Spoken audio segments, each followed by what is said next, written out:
ሰላም ሰላም፣ እንዴት ናችሁ? ደህና ናችሁ ወይ? እኔ ደህና ነኝ፣ እግዚአብሔር ይመስገን። ዛሬ ቃለው ሰውነቴን ታጠባለሁ። ያም ሆኖ ግን ሙቀቱን አልቻልኩትም። በጣም ነው የሚሞቀው ማለት ነው። አሁን ከሌሊቱ ስንት ሰዓት ነው? ከምሽቱ ወደ 10 ሰዓት ሊሆን ነው። ኤኒዌይ ምን ልላችሁ ፈልጌ ነው፣ የኛ የኢትዮጵያን ሴቶች ማዳም ቤት የምትሰሩ ቅመሞች ምንድነው እናንተ ከማን በታች ናችሁ? ለምንድነው መብታችሁን የማታስከብሩት? ለምንድነው የምትፈሩት? ንገሩኝ እስኪ። እናንተ ከሌላ ዜጋ በምን ታንሳላችሁ? ብትሻሉ እንጂ ብትበልጡ እንጂ በምንም አታንሱ። እውነቴን ነው የምላችሁ። ለምን ስራ ስንሰራ ከልባችን ነው የምንሰራው። ስናጸዳ፣ ምግብ ስናበስል ከልባችን ነው። ለምንድን ነው እሱ የምትፈሩት? መብታችሁን አታውቁ፣ ግዴታችሁን አታውቁ። ሌላ ዜጋ ይውስኪ ልጅ መጠበቅ ከሆነ ልጇን ብቻ እንደዚህ ማየት እንጂ ሌላ ነገር አይመለከታትም። የፈለገ ነገር ቢቆሽሽ፣ የፈለገ ነገር ቢፈስ፣ ኢቭን የበሉበትን የማያጸዱ ከባዶች ናቸው። እኛ ማል ምንድን ነው ያለው? የቆዳ ልዩነት ብቻ ነው ያለው። እንዲያውም እነሱ የተሻሉ ናቸው ይባላሉ በእውቀት በትምህርት። ለምንድን ነው እኛ የራሳችንን ራማ እናስከብረው? ለምንድን ነው እኛ ሁሉንም ነገር ተጠያቂነት የምንቀበለው? ትንሹም ትልቁም ልጁም ልጅ ያልሆነው ያጠፋው ለምንድን ነው እሱ? ራሳችሁን ጠይቃችሁ ታውቃላችሁ? እስኪ ራሳችሁን ጠይቁ። ለምን ነው የምትፈሩት? የፍርሃታችሁ ምንጭ ምንድን ነው? ራሳችሁን ጠይቁት። አትፍሩ። እኔ በቀደም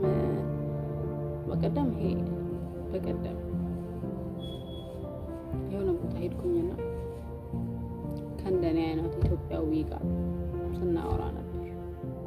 ግን በቃ ፍርሃቷ ራሱ ያልፋል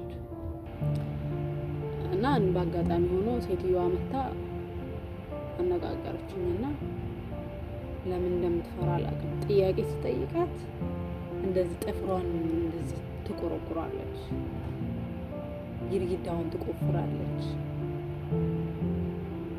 አለችኝ ማለት ነው። በጣም ነው የሚደብረው። በቃ እውነት ለመናገር እነሱ አንድ ሰው ላይ እንደዚህ ካዩ ሁሉም እንደዚህ ናቸው ብሎ ስለሚያስቡ ማለት ነው። እና አንቺ እና እሷ ተመሳሳይ ናቸው አለች። አዎ ተመሳሳይ ነው። የሀገሬ ልጅ ነች። ለምን ታዲያ ሰው መፈራ? ያው አዲስ ስለሆነች ሊሆን ይችላል ምናምን አልኩ፣ አስተባበልኩ። ግን ለምን እውነትም ቁጭ ብላችሁ ራሳችሁን ጠይቁ። ለምንድን ነው የምትፈሩት? ምን የተለየ ነገር አለ?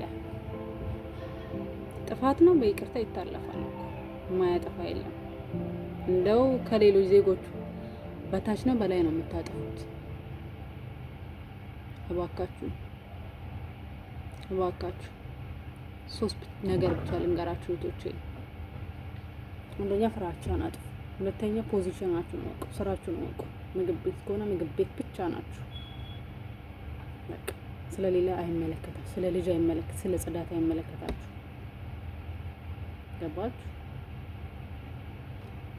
ራስሽን አክብሪ፣ ጽዳትሽን ጠብቂ፣ ራስሽን አክብሪ፣ የምግብ ሰዓትሽን ጠብቂ። እየበላሽ ስትጠሪ ተነስተሽ አትሂጂ፣ ጨርሰሽ ሂጂ። እውነት ከተጠራሽ እየበላው ነው።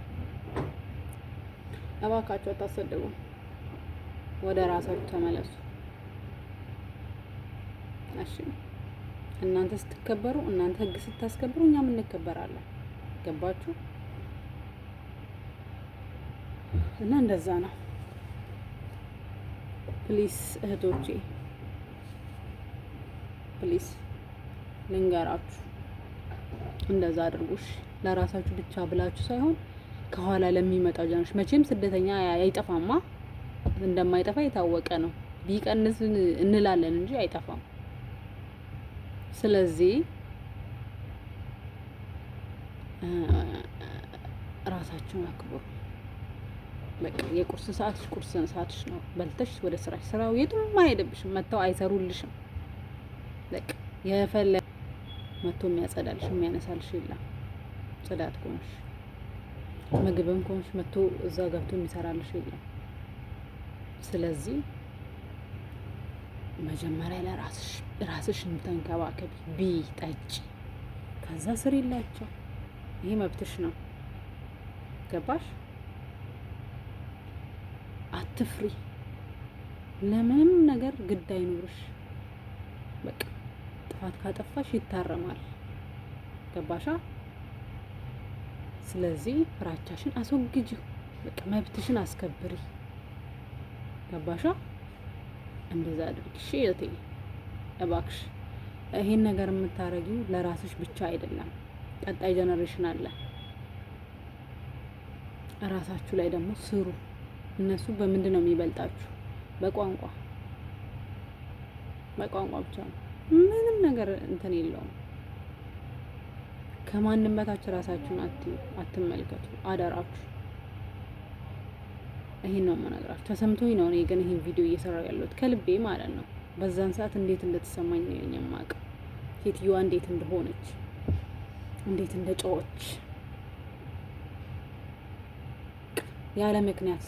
ምክንያቱም እች ልጅ ፈራች። እዚህ ጋር ቆማ መልስ መስጠት አልቻለችም።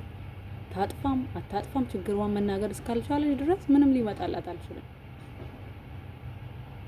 በቃ እሷ ምንም ልታደርግላት አልችልም። እቺ እንደው ምንም የሚለወጥ ነገር የለም። በቃ እንደዚህ እንደ ባሪያ ሆነሽ ትቀሪያታለሽ። እየተሰደብሽ፣ እየተናቅሽ፣ እየተተፋብሽ። ገባሽ? ስለዚህ ወደ ራስሽ ተመለሽና አንቺ ለራስሽ ብቻ አይደለም ያለሽው። ከኋላሽ ብዙ ሴቶች አሉ። ብዙ ትንንሽ እህቶቻችን እየመጡ ነው ወደ ስደታ። ለነሱ መንገድ ሁኚ እና ራስሽን ለውጭ። ቲክቶክ ስሪ፣ ቪዲዮ ስሪ። በጣም ሜንታሊቲሽን ለውጭ። እኛ በቃ ትልቁ ችግራችን እኔ በብዙ ጓደኞች አሉ በዙሪያዬ በቃ መሄድ በስነ ስርዓት።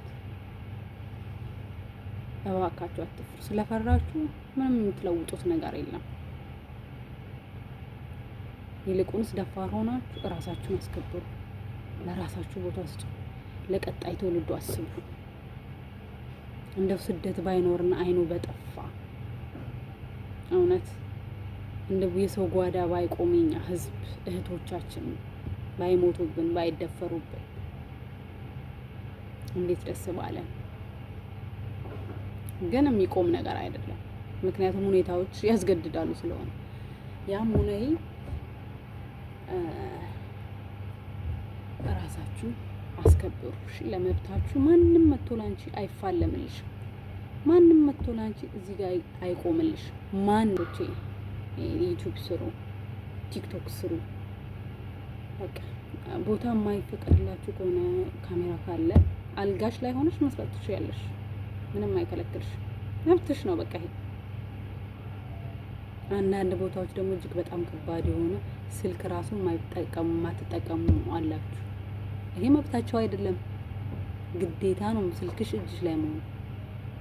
ይሄንም ማወቅ መቻል አለብሽ።